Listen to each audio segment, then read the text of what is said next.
किती वर्ष तुम्ही मुंबईत राहता?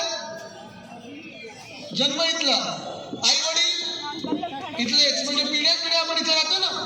आता तुम्ही मला सांगा, तुमचं घर सगळ्यांचं एक तरी आपल्या मुंबईत घर असावं, हे आहे?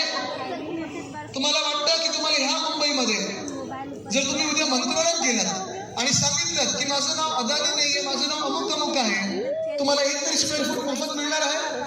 तर तुम्हाला मुंबईकर म्हणून 1 स्क्वेअर फूट, मग तुमची जात कुठची असो, धर्म कुठची असो, भाषा कुठची असो, मुंबईकर म्हणून जर तुम्हाला 1 स्क्वेअर फुटाचं घर, 1 स्क्वेअर फूट या मुंबईमध्ये 1 इंच मोफत मिळणार नसेल, मग अदानी कोण लागून गेले? त्यांना 1080 एकर फुकटात मुंबई मिळाला.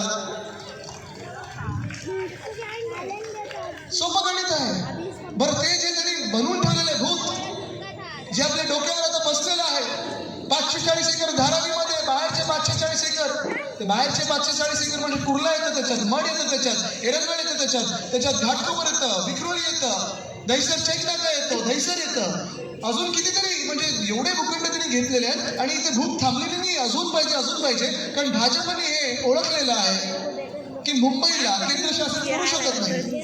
मुंबईला शिवसेना असताना मुंबई राजकीयदृष्ट्या जिंकू शकत नाही. मग करायचं काय? जिंकायचं कसं? मुंबईवर मालकीचा हक्क दाखवायचा कसा? तर अदानीच्या घशात घालायचं. मी तुम्हाला सांगतो, आज हा आपण निर्णय घ्यायला पाहिजे, निर्धार करायला पाहिजे, सगळ्यांनी ते ठरवलं पाहिजे. कारण ही लढाई आपल्या मुंबईच्या अस्तित्वाची आहे. ही लढाई, मी तुम्हाला पुन्हा एकदा सांगतो, शिवसेनेच्या अस्तित्वाची नाहीये, राष्ट्रवादीच्या अस्तित्वाची नाहीये, काँग्रेसच्या अस्तित्वाची नाहीये.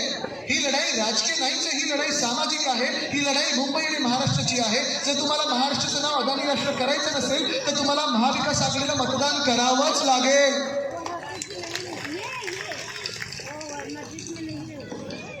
कारण आपण निर्णय घेतलेला आहे की ज्या दिवशी आपलं सरकार बनेल, म्हणजे 23 तारखेला संध्याकाळी 5 वाजता आपलं सरकार बनणार, आणि आपलं सरकार बनल्यानंतर